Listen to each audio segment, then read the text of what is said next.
దేవుని నామస్తోత్రం. మీ అందరికీ వందనాలండి. మరి గృహం కొనుక్కోవాలని, ఆ గృహంలో ప్రార్థన పెట్టుకోవాలని, ప్రతీ నెల ప్రార్థన పెట్టుకోవాలని ఎంతో కాలం నుంచి నాకు కోరిక అండి.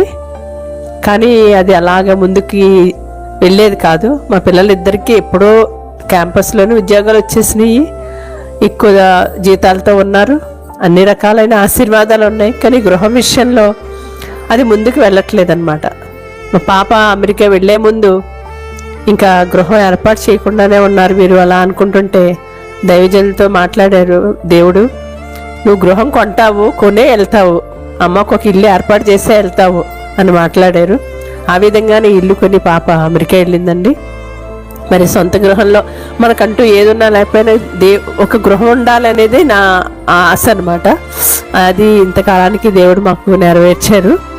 మరి మొట్టమొదట నేను అసలు ఈ దైవజనులతో ప్రార్థన పెట్టుకోవటాన్ని అనుకోలేదు. అసలు ఇది అనుకోని సంఘటన అనమాట.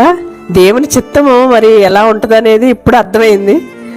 బ్రదర్తో పెట్టిస్తే బాగుంటుంది అని ఈ మధ్య కాలంలో అనిపించింది.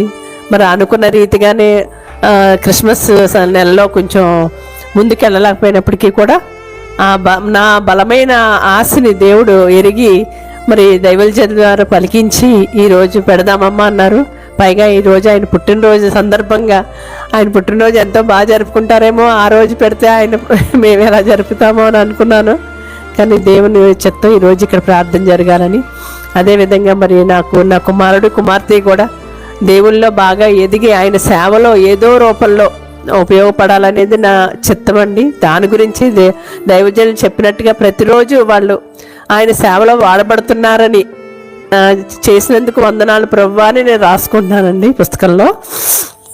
మరి నిర్ణయకాలం వచ్చినప్పుడు తప్పకుండా వాళ్ళు ఆ విధంగా మరి దేవునిలో ఎదుగుతారని అనుకుంటున్నాను. తర్వాత పాప అమెరికా వెళ్ళిందండి, ఉద్యోగ నిమిత్తం వెళ్ళింది. అక్కడ చిన్న ఉద్యోగం వచ్చింది ముందు.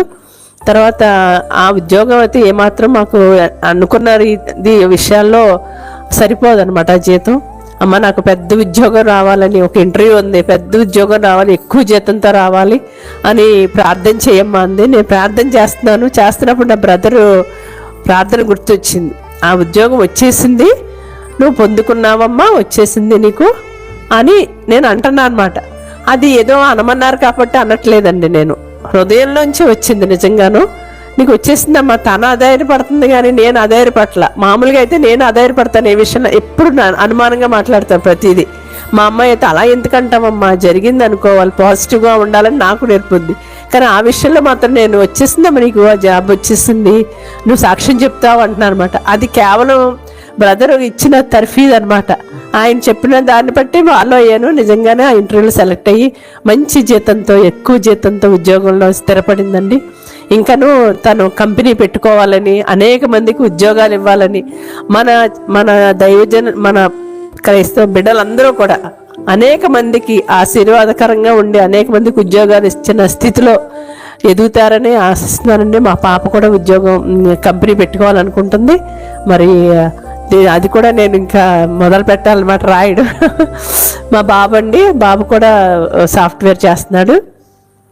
అతను ఒక గృహం కొనుక్కుని దాంట్లో తను కూడా ఇద్దరు కూడా వివాహాలు చేసుకుని కుటుంబాలతో ఆశీర్వదింపబడాలని, నేను నీ పిల్లల్ని చూస్తావనే వాగ్దానం నాకు వచ్చిందండి. ఆ వాగ్దానం పట్టుకుని నేను ప్రార్థన చేస్తున్నాను.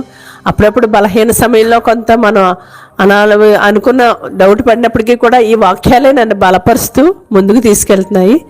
మరి ఈ గృహంలో ఇంకా అనేక ప్రార్థనలు పెట్టుకుని ఎంతో ఆశీర్వాదకరంగా మరి మేము ఉండాలని, మమ్మల్ని బట్టి మా చుట్టుపక్కల ఫ్యామిలీస్ అందరూ కూడా వాళ్ళు కూడా దేవుళ్ళలోకి రావాలని నేను కోరుకుంటున్నానండి. వస్తారని కూడా నమ్ముతున్నాను.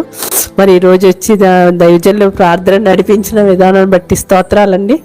అనుకున్న సమయానికి అనుకున్న రీతిగా అన్నీ జరగటానికి మరి దేవుడు మీ అందున్నాడు. దేవుని వాక్యము మాకు బోధించినందుకు మీకు స్తోత్రాలండి. కృతజ్ఞతాస్తుతులు ఇచ్చినందుకు కృతజ్ఞతాస్తుతులు చెల్లించుకోవాలి. స్వతంత్రించుకోవటంలో మనదే ఆలస్యం అని చెప్తున్నారు. ఆ విధంగా మరి ఈ వాక్యాన్ని మేము మర్చిపోకుండా అనుదినం జ్ఞాపకం చేసుకుని ప్రతిదినం కూడా మరి 33 గంటల ప్రార్థనలో పాలు పొంది ఇంకా అనేక సాక్ష్యాలు నేను చెప్తాను అనుకుంటున్నానండి.